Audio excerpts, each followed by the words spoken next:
Hi gangsters.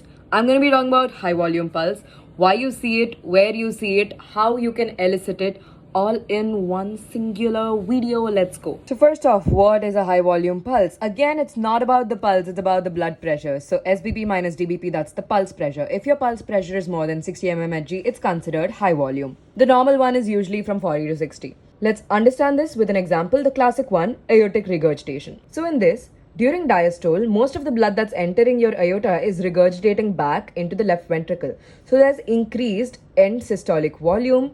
That means there's increased end diastolic volume. That leads to increased stroke volume, which causes high systolic blood pressure. Now later, this continuous backflow that is happening during diastole, it causes a rapid fall in the diastolic pressure. So your diastolic blood pressure is reduced. When you substitute this into this formula, you get a very high pulse pressure. You must have seen this in clinics, but let me just show it to you.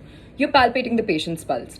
And while you're doing that, you abruptly elevate the patient's arm against gravity. And when you do that, you feel that the pulse is sort of hitting your hand. During diastole, your blood is not only going to the peripheries. In aortic regurgitation, it's also running off towards the heart. Essentially, the pressure in the artery drops abruptly due to aortic regurgitation. And that's when the vessel wall collapses against your finger. This is your typical high volume pulse. So when you elevate the arm against gravity, it helps the blood to drain faster towards the heart, which makes the diastolic runoff more abrupt and palpable.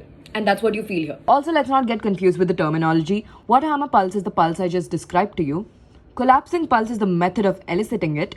Bounding pulse is pulse which has a high amplitude. It might not exactly have the collapsing nature to it. And Corrigan's pulse is basically bounding pulse that is visible in the carotid arteries. What are these other conditions where you can see high volume pulse? So in PDA, during diastole, you have runoff of blood from aorta to pulmonary artery, which is again causing the same process here. States where there is chronically increased cardiac output. For example, in severe anemia due to excessive metabolic demand, there is increased cardiac output and reduced systemic vascular resistance. In thyrotoxicosis, again, it's the same thing. In AV fistula, there is a direct low resistance connection between the artery and the vein. So there is reduced systemic vascular resistance, and since capillaries are not being involved, there is also increased stroke volume to meet the metabolic demand.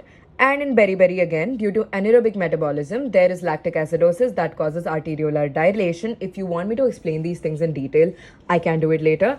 But yes, all of these states cause reduced systemic vascular resistance and increased stroke volume. And you fit that into this formula, you get a high pulse pressure and a high volume pulse.